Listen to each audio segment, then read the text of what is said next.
Sudah bisa dilanjut tadi ya, sempat. Sudah bisa Bapak. Ya, mohon maaf. Ya. Jadi mengelola wakaf itu dikembalikan kepada organisasi atau lembaganya. Ini ya. Jadi bisa ISAK 35 dalam hal ini penyajian laporan orientasi laba, ya, di mana masuk aset neto ya yang dengan pembatasan. Begitu juga apabila pesantren ini ya mengelola wakaf ya, melalui lembaga atau unit ya, maka di sini ya juga bisa masuk aset neto dengan pembatasan. Kadang-kadang lembaga amil zakat juga dipercaya menerima wakaf ya, masih banyak sekarang, artinya tidak mengkhususkan kepada zakat.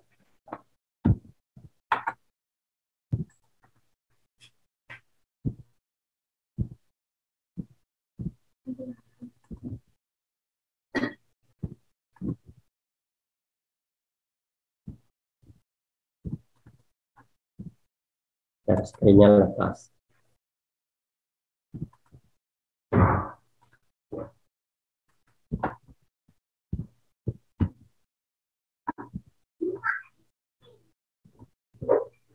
Nah, ini bagaimana pengakuan wakaf dengan PSHK tadi saya sebutkan ya, apabila menggunakan ISAK bisa masuk aset neto ya, aset wakaf dengan aset neto dengan pembatasan. Ya, tentunya harus disebutkan bahwa aset itu wakaf karena penerapan ISAK 35 itu asetnya diperoleh dengan berbagai cara atau perolehan, bisa membeli ya, bisa menyewa dan bisa menerima bantuan. Nah, ini kalau akadnya wakaf ya harus mengakui aset wakaf. Slide show Pak, slide show. Nanti off lagi. Slide show.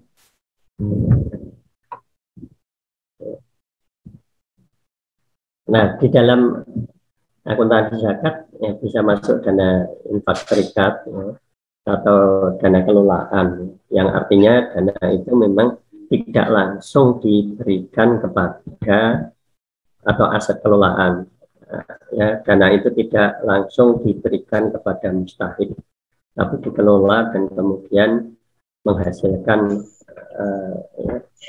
imbalan atau isaroh penghasilan, kemudian baru disalurkan atau dimanfaatkan. Jadi tidak mesti sekarang sudah ada nadir yang mendapatkan izin BWI terus lembaga lain tidak boleh, karena memang kembali lagi pada kepercayaan ya. Ada yang percaya kepada lembaga amil zakat, ada yang percaya kepada pondok pesantren, ada yang percaya kepada lembaga-lembaga sosial ya. Dan ada juga yang, nah ini merupakan satu fastabikul khairat lah, bukan persaingan dan menjadi tantangan nadir. Bagaimana pengakuan aset wakaf ya, ini berdasarkan PSHK 112. Jadi saya berikan klasifikasi yang pokok-pokok atau prinsip. Jadi disebut aset wakaf itu menurut PSHK harus ya istilahnya dikuasai atau otoritas secara hukum dan secara manfaat ekonomi. Dan itu baru bisa terjadi kalau ada akta ikrar wakaf ya. Jadi terbit akta ikrar wakaf. Nah, ini baru diakui ya, setelahnya di face of balance sheet muncul di laporan posisi keuangannya ya. Dalam ini sebagai aset ya, bisa aset tetap atau aset tidak bergerak sesuai dengan ya. Kalau biasanya kalau AIW, nah ini AIW itu bentuknya ya dalam bentuk aset tetap ya, misalnya kendaraan, tanah, gedung ya. Kalau yang bergerak, nah itu biasanya dalam bentuk bukti atau ikrar wakaf yang tidak harus dalam bentuk akta. Pengungkapan ya tentunya jelas ya. Kemudian kalau menerima aset, misalnya aset tidak bergerak tetapi tidak atau belum AIW. Nah, ini menurut PSHK belum diakui, tapi tetap harus diungkapkan. Nah, ini makanya menarik ya, kalau banyak aset wakaf, katakan aset tidak bergerak, tetapi di laporan keuangannya atau laporan posisinya yang muncul sedikit ya, karena memang ketentuannya seperti ini ya.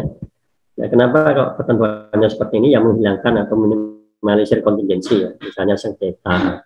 Kan tidak sedikit kalau aset itu tidak diwujudkan dalam AIW menimbulkan sengketa.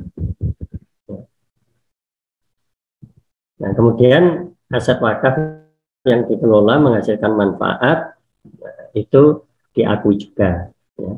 Dalam ketentuannya dibagi 3 ya, yaitu reinvestasi ya, menambah aset wakaf, kemudian mau kefalaih dan nadir ya. Tapi di sini dilaporkan di dalam laporan aktivitas, dan selain laporan aktivitas tentunya juga kemudian laporan rincian wakaf.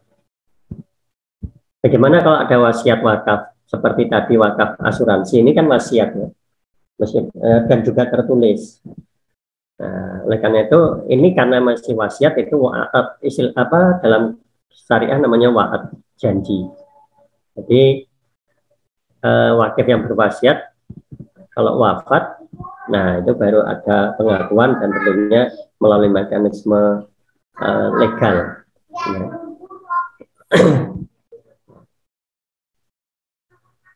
Kemudian kalau bagaimana juga ada janji atau wa'ad ya, mungkin bentuknya bukan wasiat ya, seperti ya ini contohnya klaim asuransi ya, setelah betul-betul klaim itu diterima ya, baik dalam bentuk kas maupun setara kas. Nah, sekaligus di sini penyajiannya. Jadi kalau masih wasiat janji ya belum diakui, nanti baru diakui ya, sebagai laporan aktivitas. Wakaf temporer. Nah, ini menarik, wakaf temporer memang yang dipilih oleh standar adalah ya wakaf tunai atau wakaf uang atau cash wakaf. Ya, karena sifatnya temporer. Kalau wakaf aset ini nanti perhitungan nilainya ya atau appraise-nya pada saat dikembalikan ya, walaupun sebenarnya itu bisa dinilai dengan ya wajar atau pada saat. Nah, tapi di sini ya saya mikirnya masih pemilih ini. Menariknya kalau kita baca PSHK 112 itu, ini satu-satunya PSHK yang memberikan ruang diskusi berbagai pendapat ya, yang disebut di situ dasar kesimpulan. Jadi ada pendapat-pendapat itu disampaikan dan kemudian dasar kesimpulannya itu PSHK milih yang mana, itu merupakan suatu juga fleksibilitas. Kemudian pertukaran aset wakaf dalam bentuk lain ini diakui ya, selisih dan dampak pertukarannya. Kemudian hasil pengelolaan dan pengembangan ada dalam bentuk bagi hasil, dividen, keuntungan, kenaikan dan penurunan ya, terus bagian nadir, pengukuran ulang ya. Kita lihat apabila bagi hasil pengakuannya ada hasil dan sekaligus dikurangi beban, artinya bagi hasil itu ya kalau ada biaya itu. Nah, sempat tadi saya baca pertanyaan bagaimana kalau melalui digital atau fintech ya, seperti digital payment, itu memang dikembalikan kepada perjanjiannya. Kalau setiap bagian dari dana yang masuk kepada fintech itu ada biaya apapun namanya, misalnya 5% ya, fee komitmen atau fee apa, maka ya yang diterima adalah sebesar netonya ya sebesar netonya. Nah, bagaimana yang seperti ini? Karena ya sekarang ini ada suatu lembaga yang besar itu ya, baik itu wakaf maupun infak sedekah itu dengan bekerja sama dengan fintech itu ya, saya kenal dengan direkturnya tapi beliaunya barusan wafat ya, karena juga wasilah COVID. Itu per jam itu selalu menerima dana tidak kurang dari 2 juta per jam dari fintech itu. Tapi biaya fintech, biaya apa namanya itu ya, maka di situ ya penerimaan yang melalui itu ya diterima besar itu. Artinya dari yang diterima dikurangi beban. Bisa jadi beban ya juga karena pajak, misalnya dividen. Ya. Itu ada pajak atau biaya pembiayaan. Kalau ada kenaikan atau penurunan nilai investasi ini tidak diakui sebagai hasil pengelolaan. Ya. Jadi maksudnya itu misalnya ada kenaikan, ada selisih, ya berarti ini disesuaikan dengan nilai wakaf pada saat dilaporkan, tidak diakui sebagai pengelolaan, ya, yang mana bisa ditasarufkan, disalurkan kepada mauquf alaih. Ya. Bagian nadir ini disebutkan khusus. Ya, tadi ada yang tanya, berapa bagian baik itu amil maupun nadir. Ya. Ini sebenarnya kepatutan. Kalau BWI mengatur bagian nadir itu 10% dari hasil pengelolaan, ya. Yaitu kepatutan. Ya. Tapi juga tentunya tidak lepas dari persetujuan Dewan Syariah Nasional. Begitu juga dari amil itu sebenarnya kepatutan. Rata-rata kalau secara total bagian amil kurang dari 15%. Baik itu infak, sedekah, tidak terikat, zakat, dan lain sebagainya secara total, ya, bukan per komponen, ya. Ya, itu tentunya diserahkan kepada Dewan Pengawas Syariah masing-masing. Ya. Kalau per komponen mungkin ada yang lebih dari 15, ya, ada yang kurang dari 10, ya. Tapi secara total kalau kita membaca laporan keuangan bisa dibuat satu persentase, ya, itu bisa dilihat kurang dari 15%. Kalau nanti ditentukan bagaimana kalau penerimaannya itu sampai misalnya 200 miliar, ya, nanti dikelolanya ini malah pendaya gunaannya karena sudah menjadi hak amil malah bisa mengurangi manfaat dari dana sosial atau filantropi tersebut. Ya.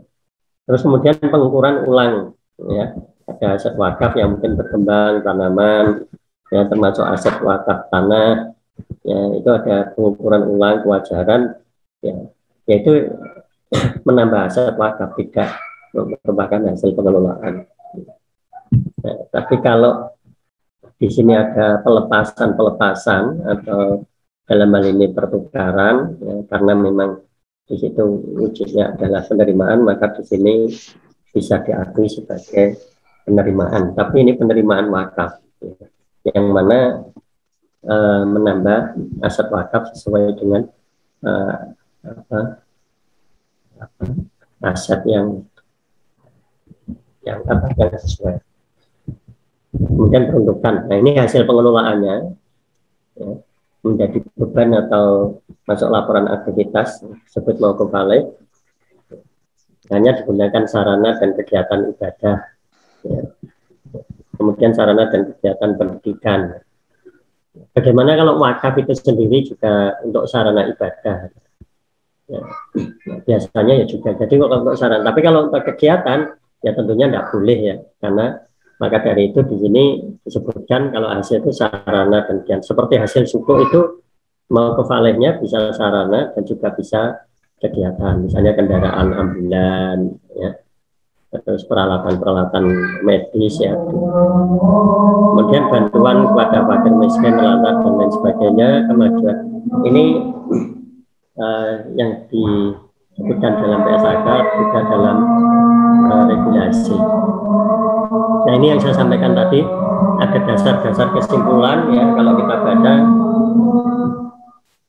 mungkin akan sejenak, tapi ini sudah hampir selesai.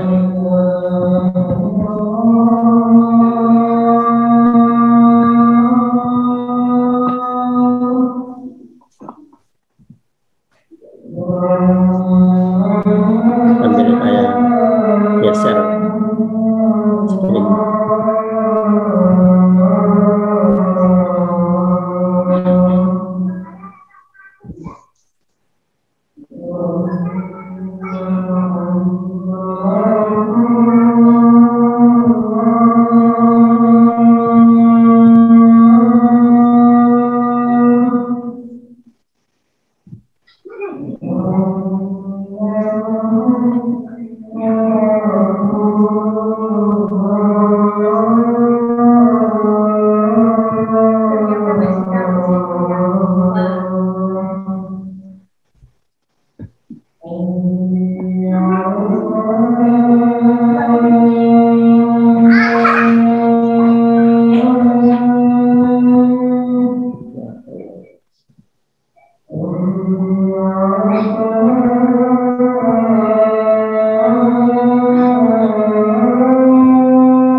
Nah, ini postur dari laporan keuangan, pertama laporan posisi keuangan.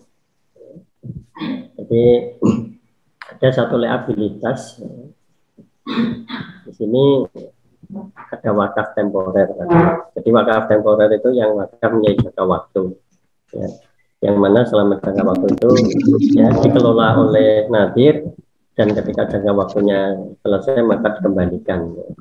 Ini di dalam dasar kesimpulan. Ya, memang ada yang menyebutkan ya selain liabilitas itu adalah dana sirkah temporer.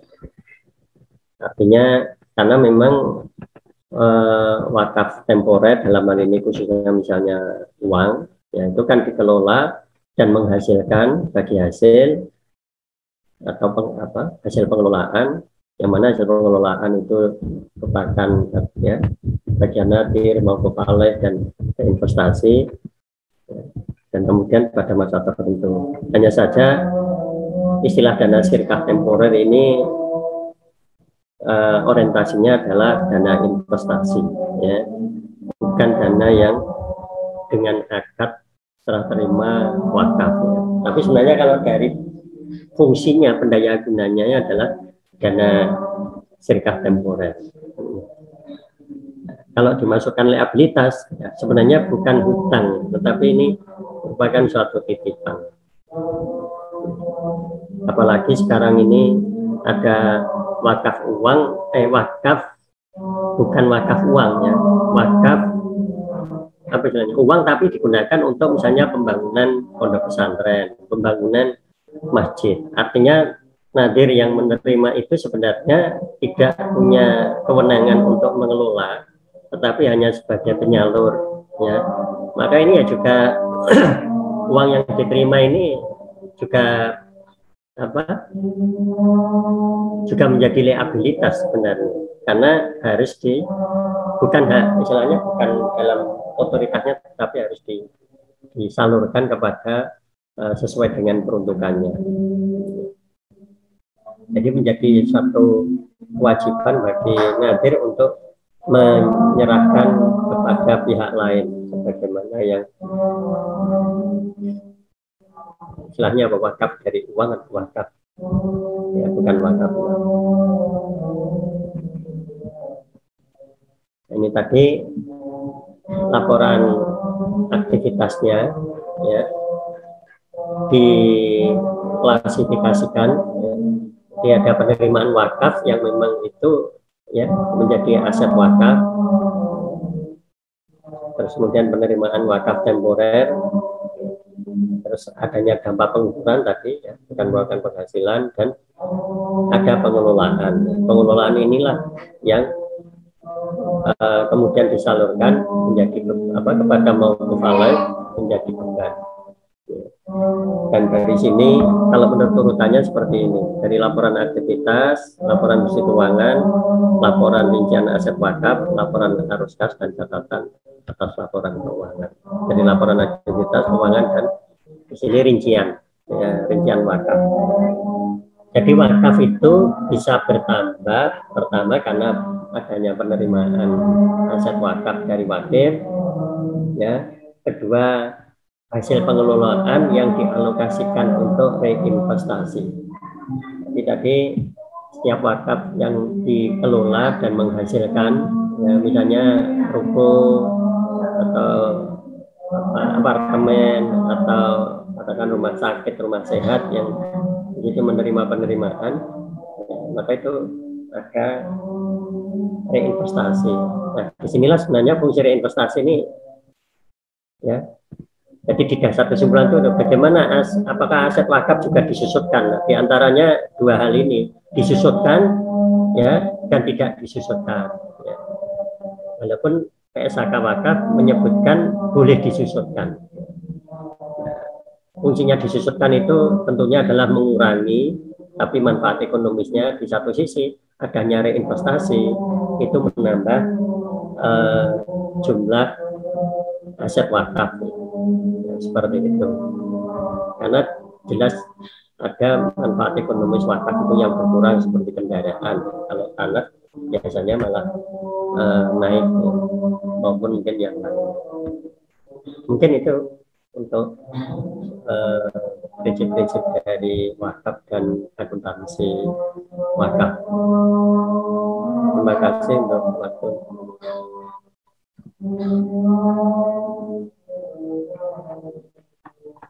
Saya kembalikan.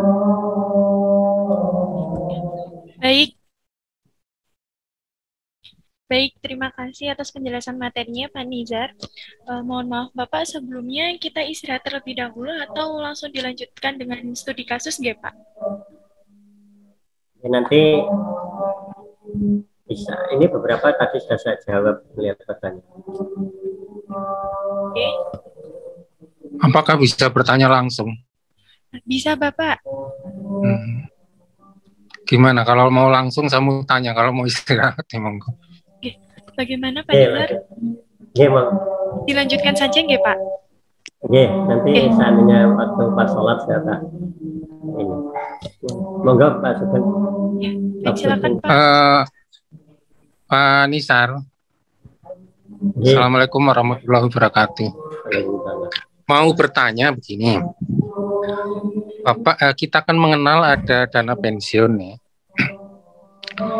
Dana pensiun itu menghimpun dana dari peserta. Kemudian dana yang dihimpun itu direinvest untuk meningkatkan manfaat pensiun.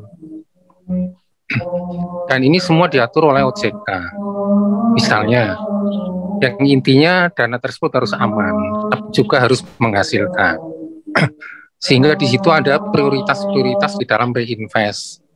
Pertama, kalau bisa 100% dimasukkan ke deposito ke bank BUMN. Kemudian kalau ada lebihnya dan aman. Kedua, boleh diinvestasikan di surat berharga di pasar modal. Sekian persen dari dana yang terkumpul. Kemudian yang ketiga, boleh diinvestasikan ke reksadana. Nah, gitu Pak, reksadana, sekian persen dari total dana. Kemudian yang keempat, boleh diinvestasikan dalam saham. Jadi penyertaan langsung, gitu, sekian persen. Kemudian yang terakhir, boleh ke properti, sekian persen. Nah, porsi-porsi deposito, surat berharga, reksadana, penempatan langsung dan kemudian properti itu ditentukan oleh direksi, gitulah. Nah, di sini dengan analogi yang sama saya bertanya Pak ya, kita kebetulan yang dibicarakan tadi malah SAK-nya, tapi belum ngomong masalah aturannya. Jadi dana-dana wakaf tadi, apakah sudah diatur? Karena kan harus aman Pak. Apakah hanya ditentukan oleh lembaga wakaf tadi? Misalnya dibelikan properti untuk disewakan, didepositokan atau ke sukuk atau tadi ke asuransi, apakah bebas seperti itu atau memang sudah ada aturan dari OJK? Nah, itu pertanyaan saya seperti itu Pak. Kemudian yang kedua, bicara yang kedua tadi Pak. Pembicara yang kedua tadi kan ada ya, kalau menerima uang kas pada penerimaan dana kas. Kalau beras, persediaan penerimaan beras. Kemudian kalau emas, juga persediaan emas, penerimaan dana emas. Nah, seperti itu. Kemudian kalau disalurkan, itu misalnya penyaluran untuk fakir miskin, kreditnya kas, kalau kas. Kalau kreditnya beras, ya persediaan beras, seperti itu. Berarti kan begini, kalau untuk yang kedua ini tadi, berarti kan itu ada, kalau penyaluran, utamanya penyaluran. Penyaluran itu kan berarti kan ada beras misalnya ya, debitnya itu penyaluran ke fakir miskin. Pertanyaannya, tadi saya mau bertanya, di situ kok tidak ada laporan aktivitasnya seperti entitas wakaf. Kalau laporan aktivitas ada kan, kalau misalnya disalurkan itu debitnya ya biaya penyaluran. Terus kalau apa namanya, kalau emas yang disalurkan ya biaya penyaluran, lalu mengurangi persediaan emas itu. Jadi kok tidak ada laporan aktivitas. Dasar kesimpulannya apa ya? Mohon, mungkin ini dari Dewan Standar itu seperti itu. Kemudian ya sementara itu Pak, begitu Pak Nisar. Makasih.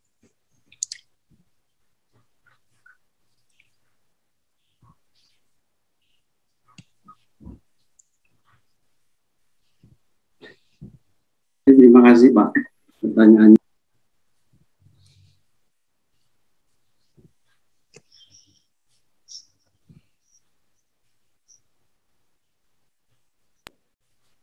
Prof. Nizar.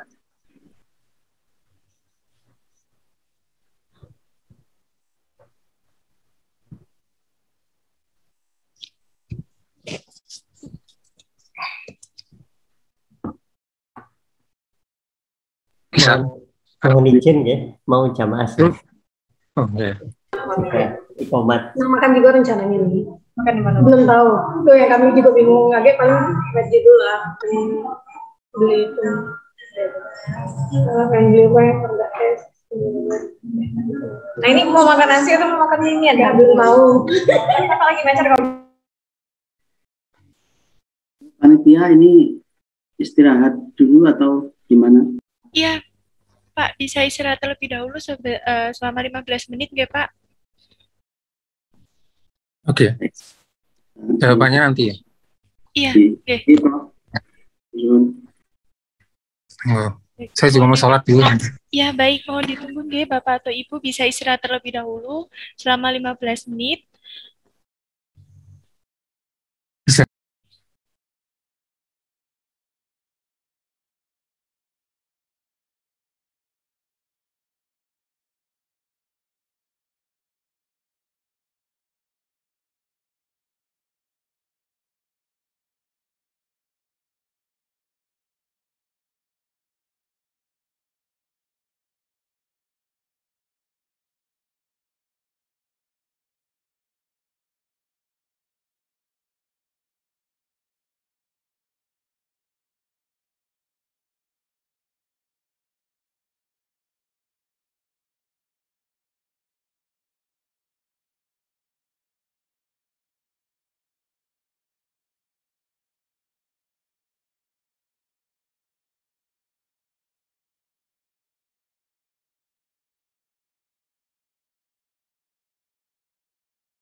Assalamualaikum.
Assalamualaikum. Waalaikumsalam. Pak Sugeng. Halo? Ya, Pak Sugeng. Sudah dibuka, Pak. Oh, ya. Mohon maaf, ini musolanya di sini tuh seperti masjid di kantor apa? Geraha IAI gitu, mepet. Iya, toh. Di UNED. Bukan di rumah. Di rumah. Oh, di rumah. Itu sama dengan rumah saya, mepet juga. Jadi musolanya kayak masjidnya, sebelahnya Geraha IAI, mepet. Oh, gitu. Saya nggak terlalu mepet, tapi deket. Itu. Yeah. Pak Nizar itu tadi, Pak Nizar, utamanya, sebentar Pak, tambahi pertanyaannya. Utamanya itu untuk dana-dana tunai. Karena kalau seperti misalnya ada donatur-donatur yang terikat, saya ngasih uang tapi tolong didirikan apa namanya gedung untuk penghelatan, disewakan untuk hajatan misalnya seperti itu. Kemudian ada orang nyumbang, silakan dipakai untuk apa saja, terikat dan terbatas, waktunya terbatas seperti itu. Yang saya tanyakan tadi adalah untuk dana-dana yang tidak terikat, Pak, terutama seperti itu. Apakah ada pembatasan-pembatasan seperti dana pensiun tadi? Yang intinya adalah untuk menjaga keamanan kan. Karena kalau misalnya deposito kan pasti aman gitu. Kemudian kalau misalnya ada dana lebih, masukkan ke sekuritas juga yang pasar modal yang marketable seperti itu. Kemudian yang ketiga ke reksadana, keempat ke direct investasi langsung, kelima baru properti. Properti kan bisa misalnya dibelikan hotel, ya. Kemudian apa tadi Pak Nizar bilang? Apartemen seperti itu. Apakah ada pembatasan persen dari dana yang terkumpul, misalnya 200M atau ya 200M, maka kalau bisa 200 itu deposito semua. Tapi kan kalau deposito kecil, paling 7%. Wah, spekulasi di mana? Di pasar modal, dengan harapan ada capital gain dan seterusnya seperti itu. Kemudian tadi untuk yang kedua, Pak pemateri kedua, itu khususnya untuk lembaga hamil, Pak, lembaga hamil. Jadi kalau yang perorangan nggak masalah, lembaga hamil. Terus gini tadi kan juga menyebutkan juga ada apa Pak tadi, piutang ya, yang dipinjamkan pada pengusaha. Nah ini pernah ada kasus seperti itu, kemudian bermasalah, ya, kemudian si yayasan ini mengadukan ke pengadilan, begitu ya, ke polisi, lalu malah dipersoalkan loh. Sampean itu bukan lembaga keuangan kok minjemi gitu. Nah ini gimana ya seperti itu. Jadi apakah boleh minjemi kepada anggota gitu. Terima kasih Pak. Jadi prinsip umum ada regulasi ya yang diberikan panduan oleh DWI.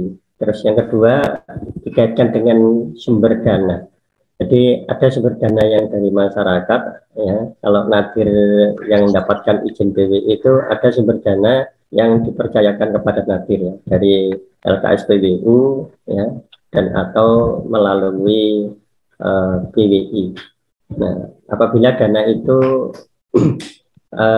dari LKSPWU ya tentunya mengikuti ketentuan yang ada dari PWI. Nah, sedangkan yang sumber dana memperoleh dari masyarakat biasanya nadir itu istilahnya menawarkan program.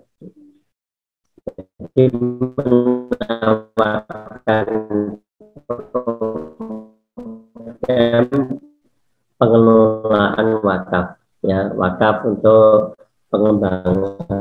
pembangunan poliklinik, wakaf untuk pondok pesantren, wakaf untuk pembelian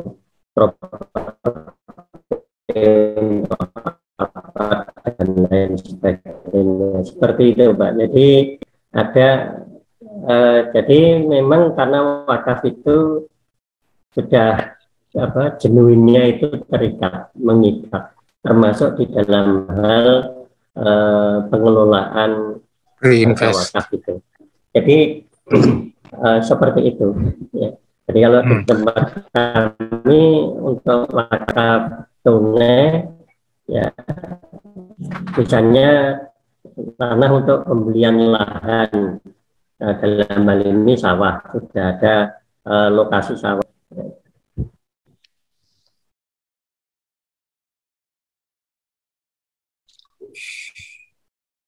Putus-putus Pak.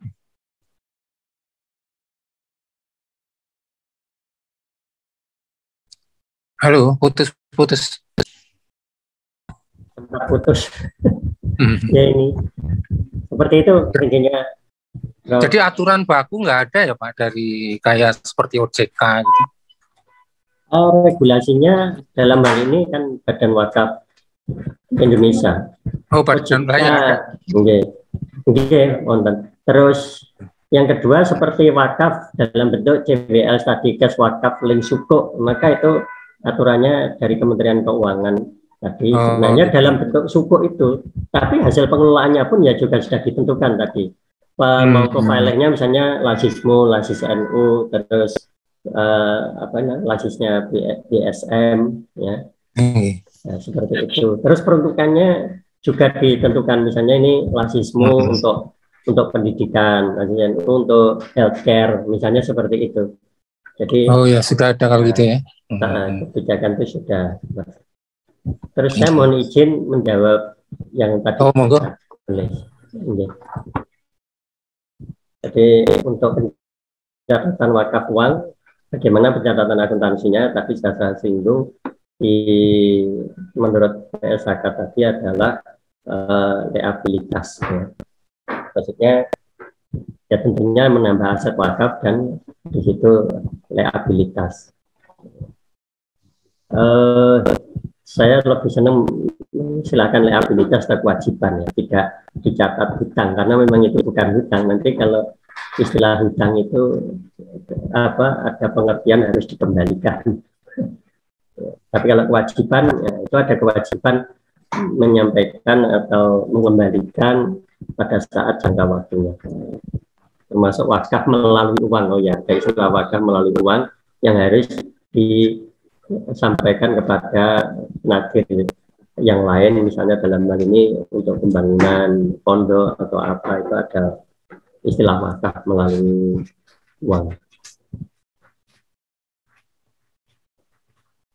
Nah, pengaturan PSAK syariah ya berkaitan dengan IFRS ya, ini memang semua PSAK berdasarkan konvensi itu mengadopsi IFRS, tetapi khusus untuk syariah di sini banyak ya dikembangkan prinsip-prinsip yang memang tidak bisa langsung mengikuti IFR seperti PSAK wakaf ini. Ya seperti kita mengikutinya, kalau menurut saya ada yang memang itu sifatnya sudah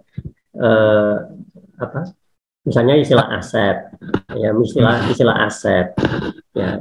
Terus ada liabilitas, terus kemudian ada ekuitas. Ya.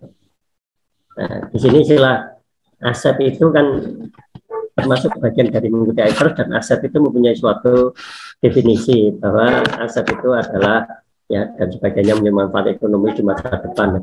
Tetapi kalaupun aset-aset wakaf di dalam laporan keuangan wakaf itu dimasukkan aset, itu ya juga mempunyai definisi yang prinsip yang disesuaikan dengan syariat Islam. Jadi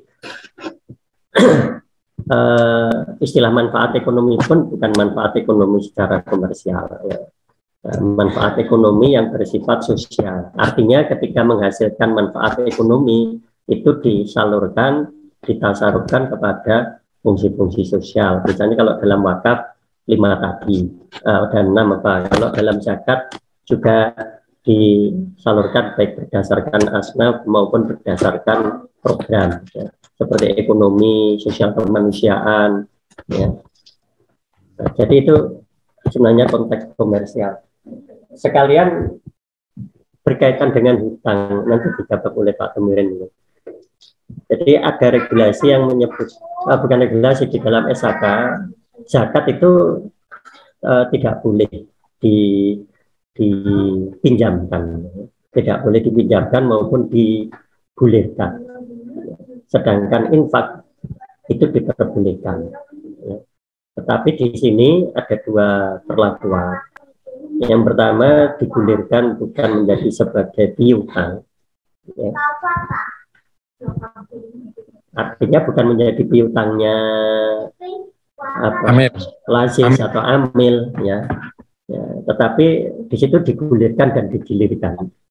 Tetapi karena pengakuannya, pencatatannya memang harus menyebut piutang, nah di sini memang disebut dengan piutang, nah, seperti itu. Ya.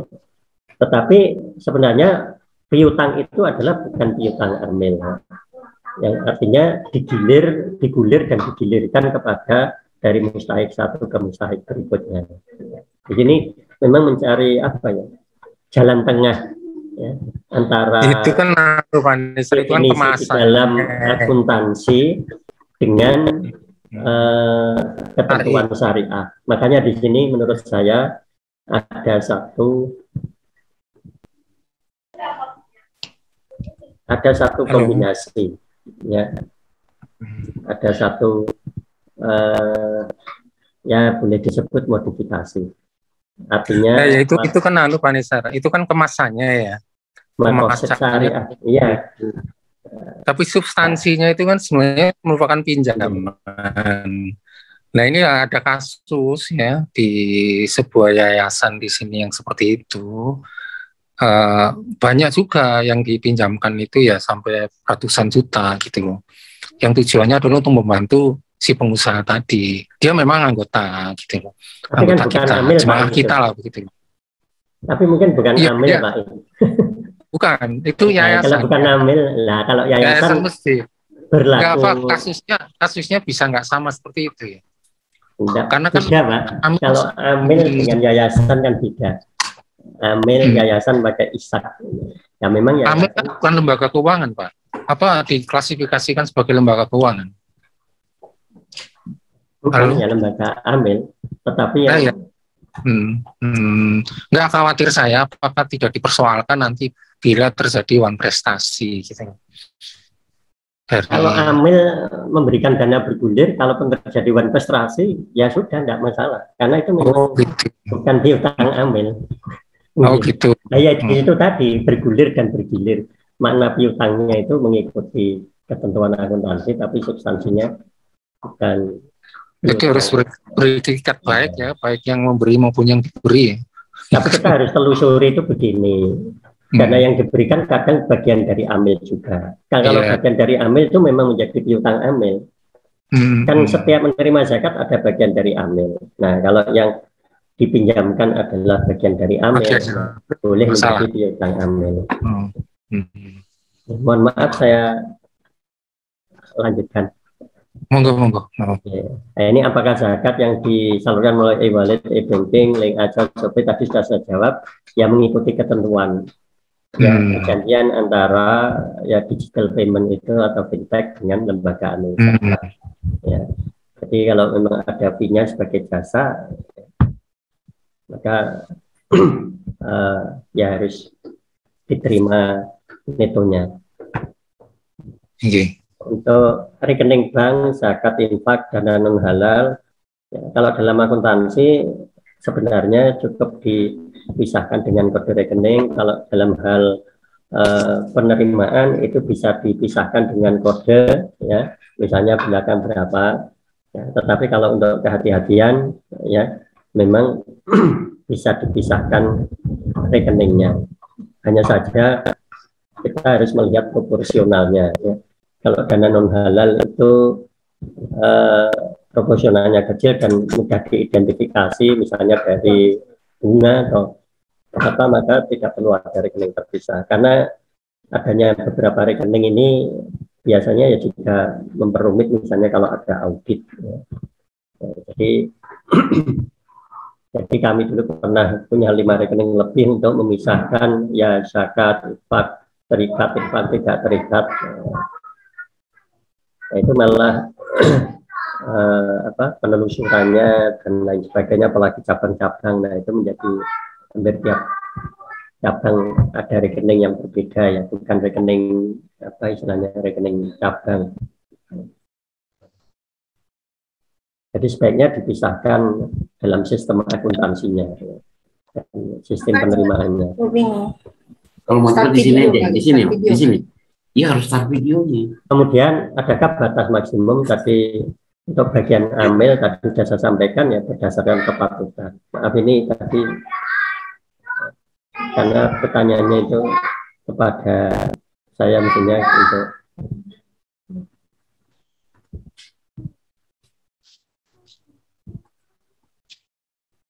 kemudian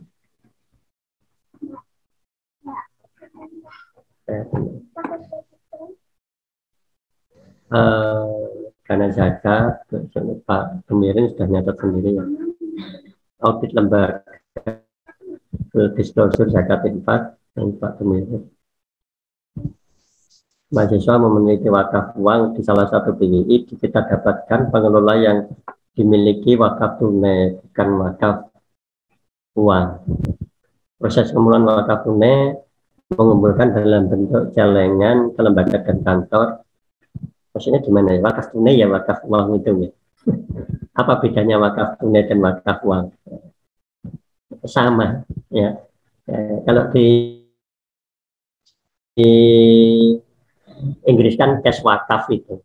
Ya, masalah metode pengumpulan sekali lagi tadi kan saya sampaikan wakaf uang, wakaf tunai kalau mengikuti BWI atau menjadi bagian mendapatkan izin BWI itu, ya, mengelola wakaf yang dari LKSPWU, ya.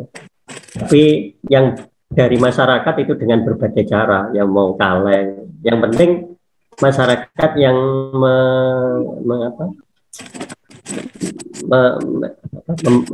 menyetor itu tahu bahwa yang disampaikan adalah wakaf. Jadi kalengnya harus jelas ini adalah kaleng untuk wakaf. Jadi tadi mengedukasi masyarakat bahwa wakaf tidak lebih mahal dari skincare, ya. Wakaf bisa dibayarkan dengan scan. Nah, itu.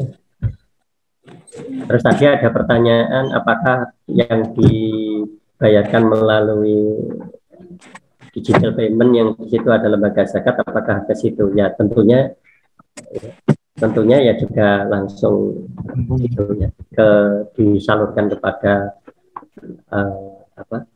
kan di situ syaratnya adalah lembaga-lembaga tersebut, baik lembaga wakaf maupun lembaga amil zakat, mempunyai rekening yang ada di bank tersebut, ya, yang dimana di dalam mobile banking itu di dalam aplikasinya itu, ya, ada beberapa lembaga yang diberikan fasilitas untuk bisa langsung. Tentunya biasanya di sini lembaga lembaga tersebut mempunyai dana yang signifikan di bank tersebut. Ya. Jadi Pak Dadang Romansa, saya walafiat Pak, gimana? Apa? Ya. Aset wakaf yang dialihkan oleh nadir satu ke nadir lain, bagaimana trade-nya? Apakah dijurnal sebagai penyaluran? Nah, jadi ini mirip dengan amil ya. Apabila memang ada suatu ketentuan atau semacam perjanjian bahwa wakaf itu akan menerima wakaf misalnya melalui uang, dan uang itu akan disalurkan kepada nadir lain, misalnya yayasan yang akan membangun pondok pesantren, ya, maka nadir yang pertama ini bisa mencatat sebagai liabilitas, ya, sebagai liabilitas. Ya, jadi karena ya, tapi kalau tidak ada kesepakatan bahwa nadir satu karena misalnya sudah over kapasitas, ya, tetapi dana wakaf sangat, maka ya tetap diakui sebagai aset wakaf, ya, dan aset itu, dan kemudian pada saatnya disampaikan kepada nadir yang lain, ya berarti tinggal di regional sebagaimana ketentuannya. Tapi kalau memang nadir itu sudah ada satu perjanjian gitu ya, jadi ada LKSPWU yang akan menyalurkan dananya kepada suatu yayasan yang juga merupakan nadir, tapi sudah ada ketentuan, maka yang diterima wakaf melalui uang. Jadi ini bukan wakaf melalui uang itu, atau mungkin aset itu karena sifatnya sementara, temporer, dan disalurkan kepada yang lain, ya, itu bisa diakui sebagai liabilitas.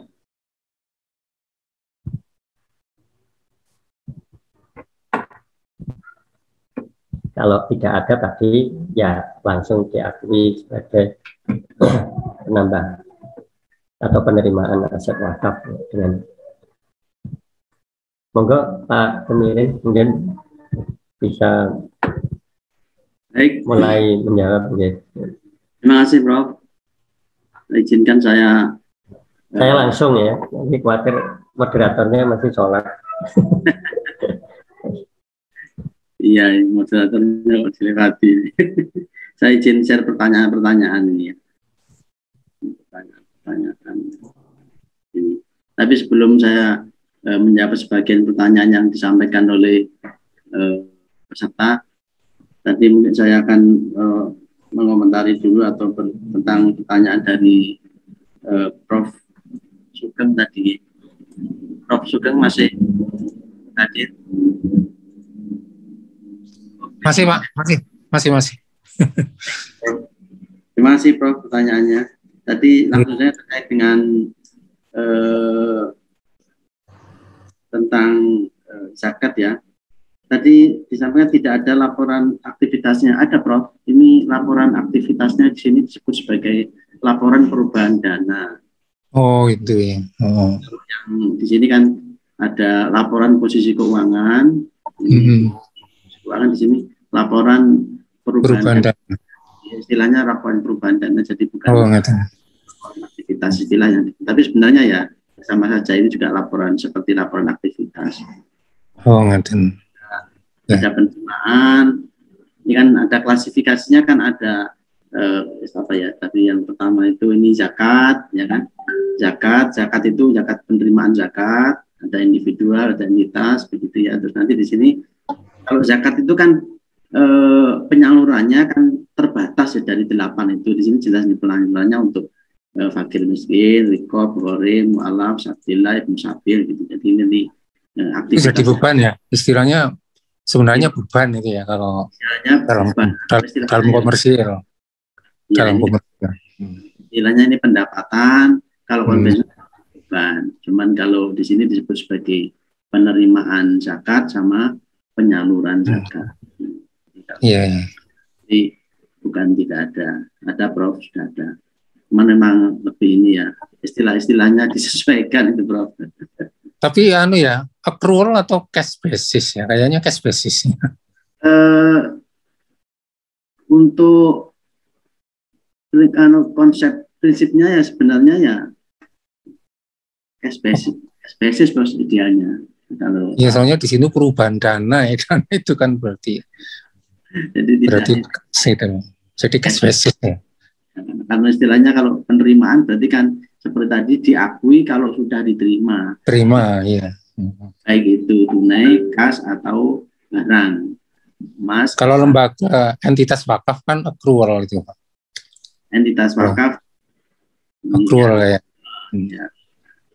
Karena dia menggunakan hisab 35 kan itu. Iya.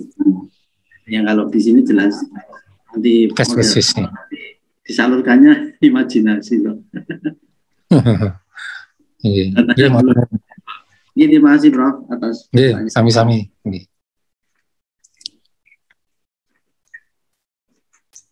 Terus tadi saya sedikit mengomentari tentang yang pinjaman tadi Prof. Oh iya. Nah, untuk SAK yang 109 itu ruang lingkupnya kan hanya untuk lembaga amil nih Prof. Jadi bukan yayasan. Kalau tadi jenengan tanyakan kan tentang yayasan ya. Walaupun tadi menurut saya juga itu secara umum ya keliru. Kalau misalkan ya karena misalkan yayasan itu mestinya kalau usaha kan ya. Kalau misalkan di sini musaki atau katakanlah mustahik yang diberikan dana yang saya sebut sebagai piutang tadi di PSAK itu adalah mustahik Prof. Jadi orang yang jelas kelompoknya yang 8 ini. Iya. Jadi kalau dia pengusaha ya dia nggak masuk fakir miskin Prof. Gitu ya. Jadi kalau misalnya jadi gini ya, bukan karena kenakalannya ya, tapi karena memang usahanya yang merosot, itu berarti nggak masalah ya, tidak akan timbul yang dikatakan wan prestasi ya, artinya tidak akan dituntut pengembalian gitu ya. Tapi kalau dia bukan termasuk fakir miskin, recovery nggak bisa terima Bro, untuk zakat. Nah iya, kan sudah kita kasih bergulir tadi. Yang persyaratannya itu adalah fakir miskin, pengusaha tapi fakir miskin. Itu begitu toh. Ya kalau yang saya sebut dalam PSAK yang dimasukkan di sini itu maksudnya memang dia katakanlah anggota jamaah, habis itu dia memang kondisi ekonominya memang tidak bagus terus dikasih pinjaman bergulir. Tapi kalau sampai ratusan juta saya pikir itu bukan ini. Awalnya kan dia kan pengusaha, jadi salah penempatan. Ini mungkin juga terjadi saya pernah juga memeriksa bahwa ada yayasan yatim piatu, tapi dia karena waktu itu dananya banyak, habis itu dipakai sebagai pengurus, nanti akan dikonsep bagi hasil begitu. Ya itu ya salah, karena ya kalau terus prestasi usahanya macet terus gimana? Makanya. Nah, itu kan kasusnya gitu, Pak. Kasusnya gitu kan terus dilaporkan polisi. Ya. Polisinya bilang, loh sampean bukan lembaga keuangan kok ngasih pinjaman. Gitu. Yang betul polisinya itu. Nah, ini kan yang dikasih mestinya kan orang fakir miskin gitu ya. Iya, betul. Itu kesalahan mendasar. Jadi penyalurannya itu harus sesuai dengan, apalagi kalau di akadnya jelas akad zakat itu sama sekali tidak boleh digeser sama sekali keperuntukannya. Kecuali kalau infak mungkin masih ya, tapi ya tadi itu tetap pada prinsip nasnya itu ya 8 asnaf. Jadi yang menerima itu harus 8 asnaf, tidak boleh dari situ. Itu Prof. Matur suwun Prof. Oke, matur nuwun sangat. Baik, saya ini Bapak Ibu menjawab beberapa pertanyaan tadi yang dilompati oleh Prof. Nizar, ya, mungkin sudah sebagian juga sudah jawab.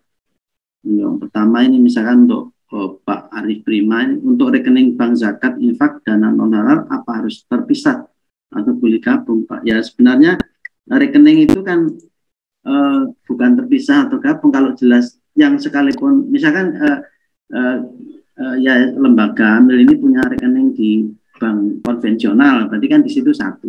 Nanti yang dimaksud dipisah di reportnya itu dipisah bahwa ini pendapatan dari bunga bank, itu harus dipisah. Tapi rekeningnya ya sama, tidak masalah. Tapi kan klasifikasi pendapatannya atau pemasukannya itu yang dia kan dibagi setiap bulan gitu ya, dibagi setiap bulan itu kan ada biaya, ada misalkan ada pendapatan bunga, terus habis itu ada pajak, kan ada 3 itu. Nah, yang pendapatan bunga itu kan tidak boleh dianggap sebagai penerimaan dana itu, tapi harus dipisahkan, harus dikeluarkan dari disebut sebagai dana non halal.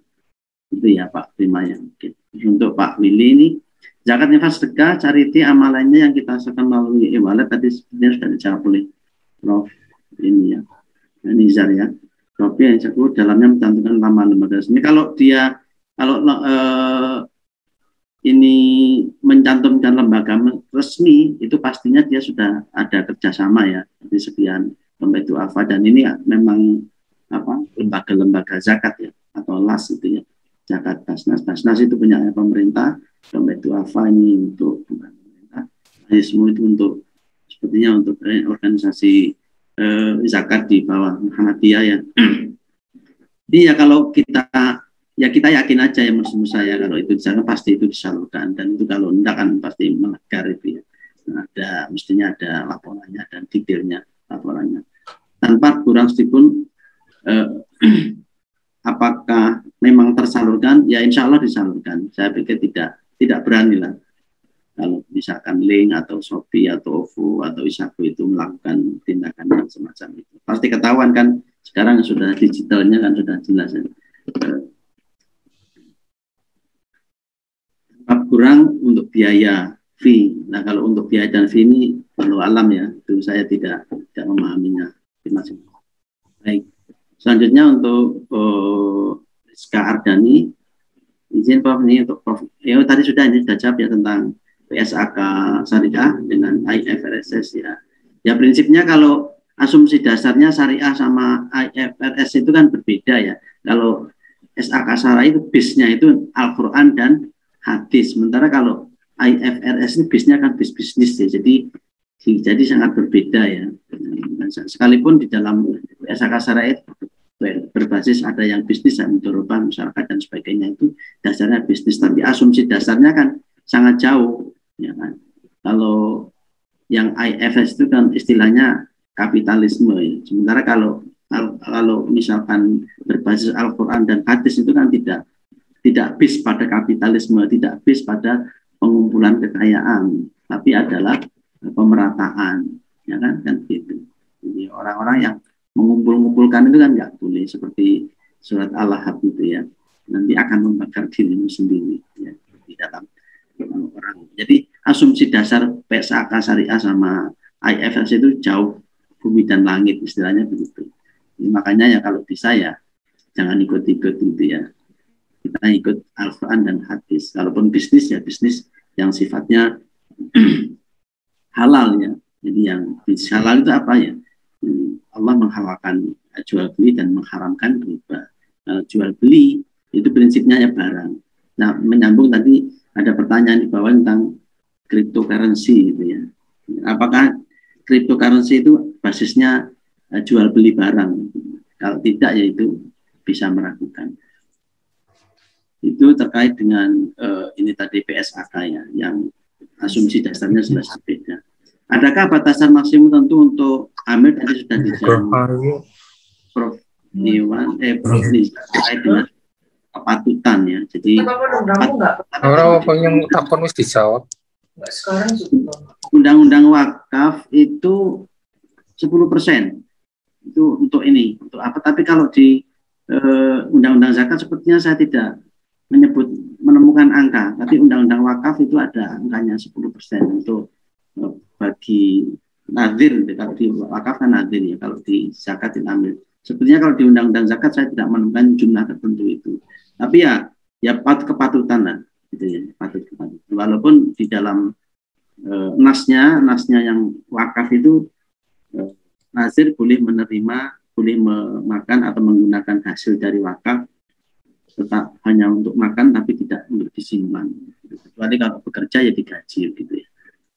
Itu untuk itu ya. Apakah ada batasan penyaluran tersebut? Penyaluran dana untuk pandemi COVID termasuk pengeluaran mana di buku aku? Ya berarti dia berarti kalau di kelompoknya yang dikelompokkan di Basnas awal tadi seperti sampaikan Prof. Rizal itu kelompok sosial ya, kelompok sosial. Dan mungkin untuk dana-dana itu bisa saja yang sifatnya itu peruntukannya terikat. Ini khusus untuk COVID gitu. Jadi jangan digunakan untuk yang lain, bisa begitu ya. Untuk biasanya begitu. Jadi infak atau dana-dana infaknya itu yang sifatnya terikat, tidak boleh digunakan. Untuk klasifikasinya klasifikasi sosial, gitu ya, bukan kesejahteraan. Aset wakaf, ini wakaf berarti Prof. Nizar berarti yang jawabnya. Oke. Selanjutnya di sini nomor 5 Bapak Muhammad Ramdan. Yang dimaksud dengan penerimaan dana non halal, apakah seperti penerimaan CSR dari bank konvensional? Mohon pencerahannya. Yang dana non halal tadi sudah saya sebut di depan bahwa itu adalah seperti perolehan bunga jika punya rekening di bank konvensional. Kalau di bank syariah kan jelas konsepnya di situ kan bagi hasil ya, konsepnya bagi hasil. Tapi kalau di bank konvensional kan dia kan berbasis bunga. Nah itu yang dimaksud dengan kalau misalkan lembaga menzakat punya tabungan punya dana di katakanlah bank konvensional sementara memperoleh bunga, yaitu namanya dana bunga. Bukan berarti penerimaan dana CSR dari bank konvensional. Kalau dari bank konvensional itu kumpulan dari masyarakat ya, kumpulan dari katakanlah dari masyarakat yang dikumpulkan dari masyarakat dan tinggal mengalihkan, atau juga karyawan-karyawan bank konvensional, yaitu tidak masalah, berarti kan tidak termasuk halal, kan bukan dari banknya, tetapi dari orang-orang atau karyawan-karyawan bank atau dana-dana yang dikumpulkan oleh bank. Jadi mohon dibedakan dana yang dimaksud itu. Tapi kalau memang dana dari perbankan konvensional, dari institusi banknya, nah mungkin itu bisa bisa saja sebagai dana non halal, dan karena dana itu berasal dari bisnis yang sifatnya itu riba mungkin gitu ya. Itu juga perlu ditelusuri karena asal dana itu penting. Seperti katakanlah dana dari narkoba itu kan nggak boleh, ya, itu juga jelas haram. Jualan narkoba dikasihkan, atau ada beberapa kejadian itu korupsi pegawai kantor pajak, rumahnya bagus, infaknya juga banyak, ternyata dari dana korupsi. Itu kan jadi repot, itu kan dana non halal itu dari korupsi digunakan untuk Oke, Siti Mahmudah ingin bertanya, Yayasan Sosial di luar Jawa peroleh tanah wakaf. Ini Prof. Nizar yang jawabnya. Apakah ada ketentuan bagian maksimal yang ambil tadi sudah jawab, yaitu kepatutan ya sebagai bagian haknya sebagai mustahik. Apakah ada ketentuan yang menurutnya berdasarkan menyatakan dari syarat eksplisit? Kalau untuk laporan keuangannya, misalkan badan ambil zakat, dia harus melaporkan secara detail ya, secara jelas bahwa ini sekian untuk saya, sekian untuk dana ambil, laporkan harus diaudit begitu ya. Di sini untuk izin bertanya, jika badan ambil zakat maupun syariah, apakah bisa diakui sebagai penerimaan zakat atau sedekah, penerimaan bagi hasil atas penempatan dana? Kalau yang tadi sudah ya, kalau dari bank syariah, bagi hasil dari bank syariah, ya jelas itu adalah dana halal ya. Tapi kalau bagi hasil dari bank konvensional itu jelas sebagai dana non halal kan begitu, seperti tadi sudah yang di atas itu ya. Atau tetap harus diakui sebagai penerimaan dana non halal. Kalau bank syariah kan ya sudah diputuskan itu syariah, tentunya transaksi dalamnya juga syariah, bagi hasilnya juga syariah. Saya pikir itu juga bukan dana non halal. Nanti kalau bank syariah juga dianggap sebagai dana non halal ya, jadi banknya jadi bank nggak syariah lagi. Bagaimana penyaluran untuk dana non halal? Apakah ada aturan sendiri atau disalurkan program lainnya? Ya jelas tadi di panduannya di standar bahwa penyaluran dana penyaluran dana non halal juga harus menggunakan tidak berarti nanti ya yang jelas itu gampangannya ya digunakan untuk masyarakat umum, atau kalau kita biasanya ya kalau yang individu menerima bunga itu tidak digunakan untuk kegiatan, tapi bisa digunakan untuk sifatnya umum, kegiatan umum, misalkan apa ya, jembatan, jalan dan sebagainya itu kan digunakan untuk kepentingan umum, tapi tidak digunakan sebagai bagian dari penyaluran dana. Misalnya prinsipnya begitu. Jadi tidak dikasihkan kepada lembaga 8 orang tadi penyaluran dana kepada prinsipnya kepada 8 asnaf tadi ya. Jangan dikasihkan kan, jangan dikasih yang masuk fakir miskin dikasih dana non halal itu kan ya. Tidak benar. Ya memang ini agak di dunia yang seperti ini, di dunia ekonomi yang kapitalismenya masih besar ya, seperti kita yang ada di sini, itu kan tidak bisa terlepas dari dana non halal itu ya. Masih sulit ya, walaupun tidak mungkin suatu saat nanti kita bisa benar-benar terlepas dari dana non halal. Mudah-mudahan ya kita berangan-angan atau berimajinasi, menginginkan, berdoa supaya lingkungan kita menjadi lingkungan yang sifatnya syariah semua. Amin ya. Kalau misal memberikan uang 5 juta akad untuk zakat dan infak sedekah, bagaimana memisahkan? Nah ini akadnya dijelaskan ya, akadnya sama ketika memberikan ini zakat. Kalau zakat mal itu kan dasarnya ada hitungan nisab itu ya, nisabnya sekian gitu ya. Kalau Anda punya emas berapa 83 gram, maka Anda harus membayar zakat sebesar 2,5%. Ya. Kan angkanya jelas itu. Justru sebenarnya saya pernah baca artikel, matematika itu sangat berkembang karena persoalan salah satunya zakat itu. Kan nanti ada hitungannya.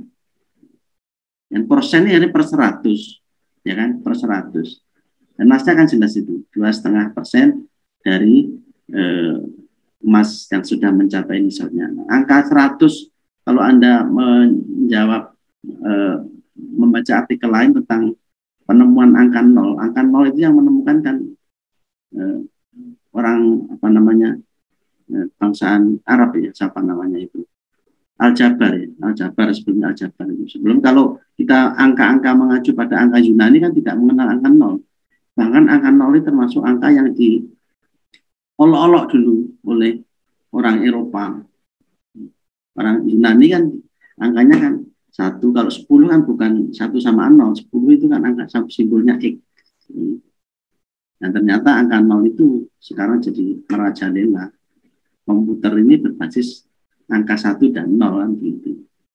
Nah, itulah hebatnya.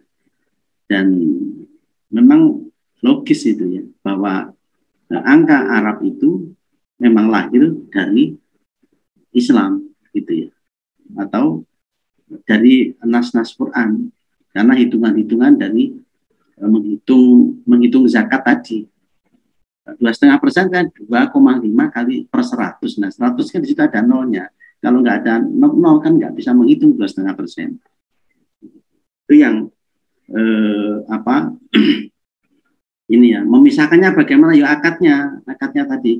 Ini yang 5 juta, yang 2 juta untuk zakat, yang lainnya untuk infak, yang lainnya untuk sedekah gitu ya. Infaknya misalkan yang 1 juta untuk infak masjid, yang 1 juta untuk infak untuk apa gitu ya. Untuk sholat misalnya 3 juta untuk zakat. Orang zakat yang sifatnya zakat mal ya. Zakat mal dari saya punya aset sekian misalkan, punya dagangan sekian, punya hasil perkebunan sekian, itu kan hitungannya jelas. Itu ya Pak Rusli Amdul ya. Yuda Indah Perkasa, beban operasional dari unsur mana? Apa dari dana yang tidak terikat? Ya jelas logikanya iya. Kalau dana terikat, saya infak ini tolong nanti disalurkan untuk pembangunan masjid A atau pembangunan panti asuhan A, itu kan tidak bisa digunakan untuk kegiatan operasional. Nah, begitu ya. Ya. Dana yang lain yang bisa digunakan sebagai dana untuk bahan operasional, termasuk di sini adalah untuk gaji admin dan sebagainya, untuk listrik, telepon dan sebagainya kan perlu transportasi, kan itu juga perlu. Bolehkah dana wakaf dikembangkan cryptocurrency? Tadi sudah saya jawab ya, walaupun pertanyaannya ini disampaikan kepada Prof. Nizar tadi, hanya Prof. Nizar, kalau saya sudah jawab belum ya. Izin perjalanan waktu, laporan dana amil mengalami defisit minus yang material jumlahnya secara asli apakah diperbolehkan? Nah, kalau dana minus itu asalnya dari mana? Pertanyaannya. Kalau misalkan Anda sebagai amil sementara Anda uang dari penerimaan dana penerimaan infak zakatnya itu sudah habis, apa Anda juga akan menyerahkan memberikan tetap kepada fakir miskin? Pertanyaan dananya dari mana? Kalau Anda dari dana sendiri, ya sementara ya apa dipinjemi atau utang, pertanyaannya sepertinya bukan boleh dan tidak boleh ya. Apa mungkin itu dana dana untuk fakir miskin tapi diambil dari utang. Saya utang dulu untuk fakir miskin ya. Tapi kalau yang diutangi itu bersedia, saya pikir juga tidak masalah ya. Dan dia mau nanti kalau ada dana masuk saya kembalikan. Secara accounting bisa saja itu ya. Secara accounting bisa kalau ini, atau kalau secara fikih mungkin sebaiknya tidak. Nanti kalau berarti kan kalau secara fikih kan kita seperti bisa menentukan masa depan. Oh besok saya akan dapat, padahal kita kan tidak bisa menentukan besok saya hidup atau tidak hidup. Ya. Nah itu yang prinsipnya. Nah yang prinsip yang secara accounting bisa, tapi secara fikih itu kemungkinan sebaiknya dihindarkan karena kita tidak bisa menjamin bahwa kita besok akan bisa membayar utang untuk yang dibagikan kepada mustahik tadi. Kira begitu ya. Menyambung pertanyaan Pak Agus, apakah boleh dana amil hutang? Sama tadi. Kalau dana hutang kepada dana non amil ya ini mestinya boleh, ya kan? Berarti kan dia punya uangnya sendiri, uangnya amil ya. Kan ada dana amil, ada dana non amil ya kan. Nah sementara dana amilnya masih banyak, terus mustahiknya itu masih memerlukan lebih cepat, ya sudah dana itu digunakan. Saya pikir itu tidak masalah, kan itu tinggal mengganti aja, atau apa istilahnya di akuntansi namanya kan reklasifikasi ya, bisa ya. Kalau akunting bisa. Selanjutnya ini apakah yang membedakan karakteristik dana zakat, infak sedekah, dana amil dan dana non halal? Akadnya ya, akad ketika menerima itu kan jelas, ini untuk zakat, ini untuk infak, untuk sedekah, ini dana amil, dana non halal. Kan jelas ya, akadnya itu yang membedakannya. Kalau dana halal tadi sudah jelas ya, dana yang berasal dari kegiatan yang sifatnya non halal. Bagaimana dan saat kapan dana tersebut disalurkan? Ya kalau menyalurkan mestinya ya secepatnya ya, jangan jangan terlalu menahan dana zakat terlalu lama. Ya. Itu juga nggak boleh. Begitu ada tentunya memang kegiatan lembaga amil zakat itu juga ada ini, ada anggarannya ya, ada perencanaannya sekian. Tapi kadang-kadang kan untuk misalnya ada bencana gitu ya, masa ditahan lama-lama, tunggu terima ya disalurkan. Jangan lama-lama, kasihan yang berhak menerima nanti kalau sampai lama-lama menunggu. Nanti itu ya. Untuk penguburan dana amil, bagaimana perhitungannya dan penguburannya? Penguburan dana amil. Ya, dana amil itu sebenarnya kan dana yang digunakan yang menjadi hak dari amil ya. Tentunya hal tersebut digunakan untuk misalkan ya dalam tanda kutip gaji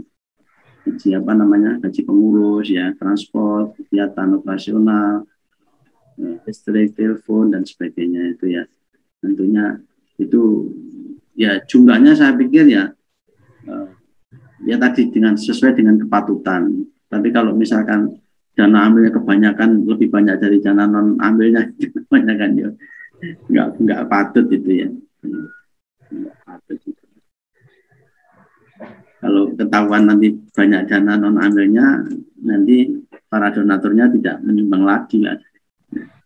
Ini pertanyaan untuk tujuan audit lembaga, bagaimana menyatakan mengungkapkan full atas penerimaan zakat, infak, sedekah pada umumnya banyak yang mencapai ijazah sama Allah. Ya memang ada yang begitu ya, jangan menyebut nama saya, gitu, itu sama Allah. Ya itu ya ikhlas-ikhlasan saja ya. Ya memang kalau orang menyumbang dan tidak mau disebutkan, masa kita mau menyebutkan juga tidak bisa. Gitu. Ya sudah begitu aja ya, saling saling ikhlas, saling percaya. Tapi di level accounting memang harus di full disclosure ya. Yang saya maksud dengan full disclosure itu di dalam SAK itu ada bagaimana metode, bagaimana penyalurannya, bagaimana penerimaannya, saldonya berapa, itu tidak terbatas. Istilahnya kalau di SAK itu berbunyi tidak hanya terbatas pada metode, saldo dan sebagainya, tapi namanya full disclosure itu ya yang tadi saya sebut sebagai sifatnya kualitatif. Kualitatif itu ya, kalau di laporan keuangan konvensional dasarnya kan kuantitatif. Cuman kita ini tidak terbiasa melaporkan secara kualitatif. Kualitatif itu berarti kinerja non finansial. Kinerja non finansial itu seperti apa ya? Kinerja kesejahteraan masyarakat, misalnya kenaikan jumlah penurunan mustahik yang dulu mustahik sekarang jadi muzaki. Nah itu kan namanya kan kinerja yang sifatnya non finansial. Kalau bisa itu menyebutkan ya, dulu orang ini masih mustahik, setelah dibantu oleh lembaga amil zakat ini dikasih modal, dikasih pendidikan kewirausahaan, akhirnya dia punya bisnis dan alhamdulillah bisnisnya berkembang dan dia berubah menjadi muzaki. Nah seperti itu namanya termasuk bagian dari lain-lain dari kegiatan yang sifatnya non finansial atau istilahnya kinerja lembaga ya, kinerja lembaga yang sifatnya komprehensif. Tidak hanya serta-merta melaporkan angka-angka keuangan di dalam laporan keuangannya. Itu yang disebut sebagai pengungkapan disclosure. Baik, tinggal dua ini. Izin bertanya tentang wakaf ini mestinya Prof. Izan nih ya.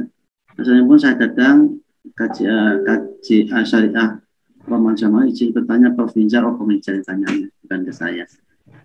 Kira-kira itu Mbak moderator sudah sangat banyak pertanyaannya ini, luar biasa. Mudah-mudahan kalau masih ada pertanyaan atau konfirmasi saya persilahkan mungkin kepada saya atau kepada Prof. Izan.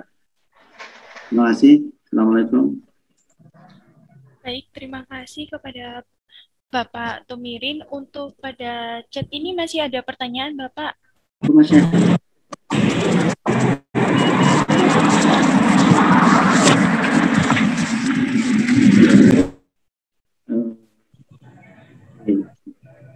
Assalamualaikum Pak Tumirin, apakah kalau dana infak dibelikan ambulans oleh Amil dan ambulans dikelola oleh Amil, apakah bisa dicatat dan disajikan di neraca Amil sebagai aset kelolaan infak? Terima kasih. Seperti itu Pak. Ya, bisa itu. Jadi kalau misalkan ya ini ada beberapa lembaga yang katakanlah mencari dana khusus ini ada katakanlah infak atau wakaf tunai untuk pembelian ambulan gitu kan, terus habis dimasukkan ya itu menjadi aset ya, asetnya dari lembaga lazis itu ya, siapa lazismu atau lazisnu atau mungkin rumah zakat dan sebagainya. Otomatis kalau digunakan untuk membeli itu, dan tentunya itu kan digunakan untuk hasilnya kan untuk kesejahteraan masyarakat, tapi melayani masyarakat yang membutuhkan bantuan dari itu untuk mengantar jenazah misalnya atau mengantar orang sakit dan sebagainya. Ya itu menjadi aset apa ya? Kalau misalkan itu dananya memang dari wakaf tunai ya jadi dari wakaf tunai. Kalau infak bisa saja. Ya bisa infak bisa wakaf itu ya. Atau kalau dari dana infak diperbolehkan memang. Tapi yang tadi tujuannya terikat ya, infak yang sifatnya terikat. Ya, jadi diumumkan dulu kami akan membeli mobil ini terus digunakan untuk maka ini untuk membeli ambulan dan sebagainya, itu menjadi aset, berubah menjadi aset. Atau kalau ada juga yang infak yang tidak terikat tidak masalah, infak terikat mungkin lebih bagus. Kira-kira begitu ya. Baik Bapak, lalu masih ada pertanyaan. Kalau dana zakat biasanya tidak dipinjamkan bergulir karena dana zakat haknya mustahik. Yang boleh bergulir baiknya dana selain dana zakat. Kalau zakat via platform seperti Shopee dan lain-lain, penyalurannya tetap sesuai 8 asnaf untuk fee diambil dari bagian amil dari dana zakat. Seperti itu, Pak. Iya, betul. Itu betul itu. Memang yang tadi saya katakan sebagai kalau zakat itu jelas ya. Peruntukannya jelas. Hanya menyalurkan kepada 8 asnaf itu. Yang tadi digunakan itu tentunya bukan dana zakat, tapi dana infak. Dana infak. Ya. Jangan saya terikan tadi di salah satu masjid di sekitar rumah saya itu dana infak. Dana infak dari donatur jamaah masjid kan banyak, daripada nganggur, infak itu dibuat dana bergulir. Tapi kalau zakat harus segera disalurkan memang, dan terbatas, hanya 8 asnaf itu, tidak boleh untuk yang lain. Dana zakat untuk ini gitu, untuk tidak dalam kategori 8 asnaf, walaupun itu interpretatif ya, misalkan fisabilillah itu juga tadi dikatakan sebagai bisa saja itu ya, untuk orang yang berjuang di jalan Allah, ya kan, misalkan untuk guru ngaji di daerah pedalaman itu kan bisa sebagai bagian dari fisabilillah. Itu ya. Kan itu. Saya kira begitu. Ya betul itu, betul. Bapak, terima kasih untuk pertanyaan selanjutnya. Yayasan mempunyai izin sebagai lazis atau lembaga amil zakat, infak, dan sedekah. Kemudian dapat izin juga mengelola wakaf. Apakah dalam laporan keuangannya digabung atau dipisah? Ini perlu didudukkan permasalahannya ya. Tadi seperti yang saya jelaskan di depan, ini saya belum share screen ya. Coba saya share screen dulu ya. Share screen.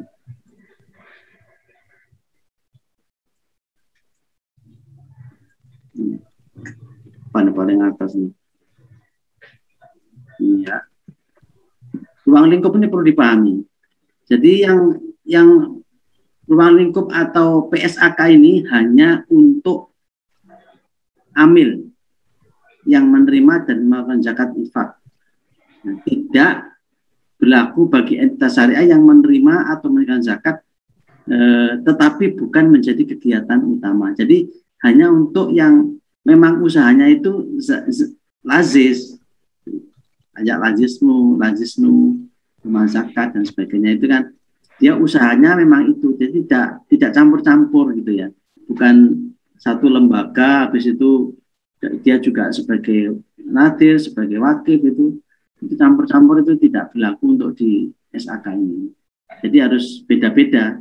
Nanti negara juga akan memberikan izin berbeda kalau dia sebagai apa namanya.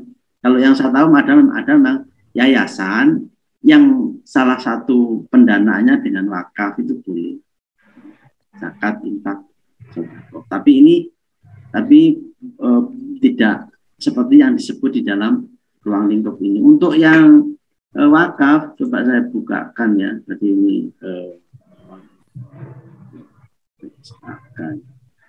SAK 112. Ini di sini juga ada ini. Ini juga begitu. Hanya untuk yang istilahnya nadir organisasi. Memang organisasi itu ada organisasi, Pak, nanti bisa di sini ya. Itu lupa mananya itu, di ruang lingkupnya di sini. Ini nadir yang organisasi, memang organisasi tujuannya adalah menerima wakaf, gitu ya. Dan di ruang lingkup ini, pendahuluan.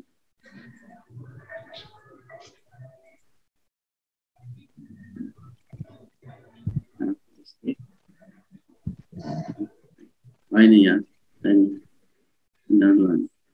Nadir organisasi dan badan hukum, memang dia badan hukumnya harus nadir, tidak, atau istilahnya badan hukumnya sebagai ini nadir organisasi atau wakif organisasi. Kalau organisasinya tidak berdasar itu, dia tidak wajib menggunakan PSAK 112 gitu ya. Jadi regulasinya jelas ya, itu untuk dia menggunakan laporan keuangan zakat atau laporan keuangan wakaf, jadi bukan dua-duanya gitu ya. Ya. Terima kasih. Masih ada satu pertanyaan terakhir, Pak.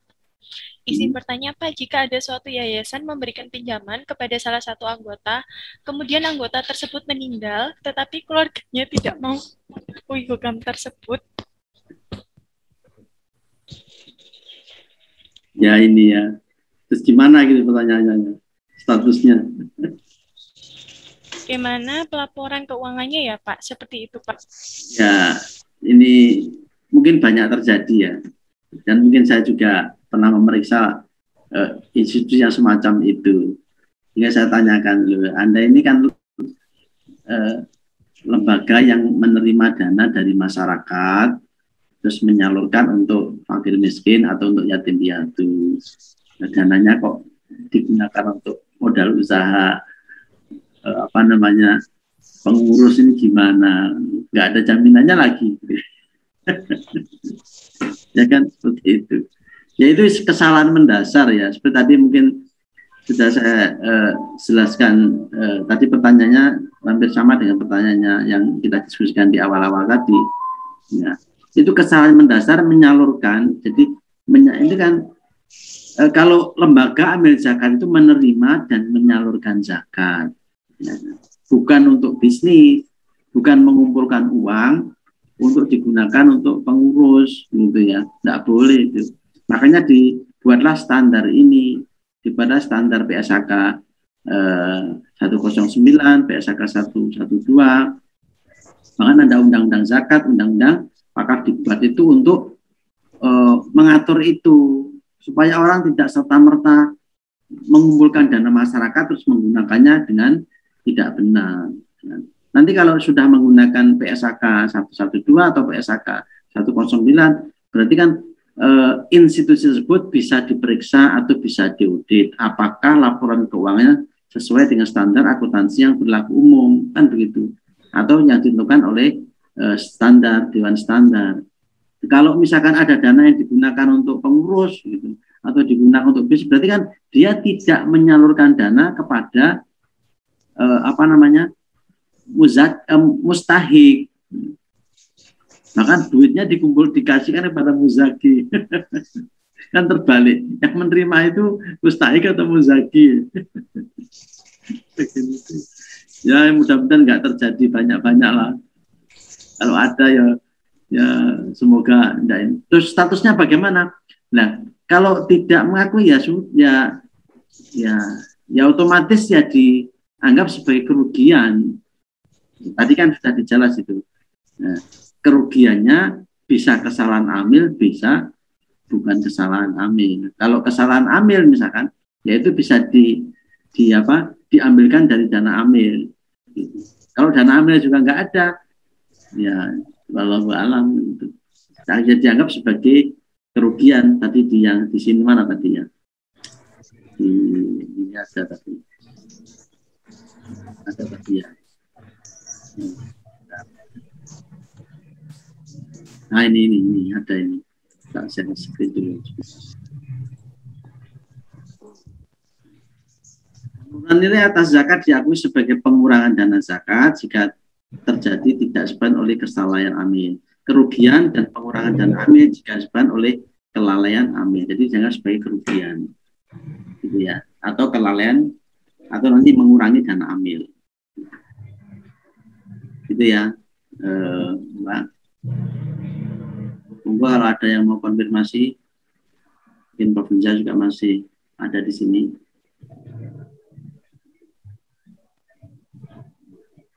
Baik, Bapak. Terima kasih atas jawaban yang sudah diberikan. Masih ada pertanyaan? Sudah tidak ada, Pak. Oke. Baik. Baik.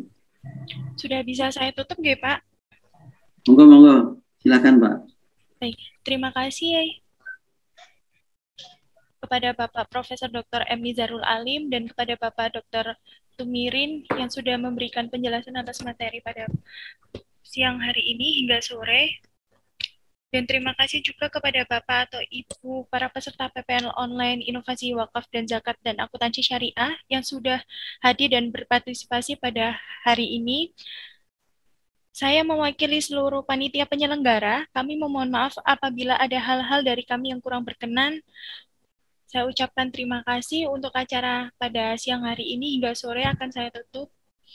Untuk link absensi akan saya berikan melalui grup peserta dan saya berikan juga kepada para peserta yang memang sudah mendaftar melalui nomor WhatsApp customer service kami.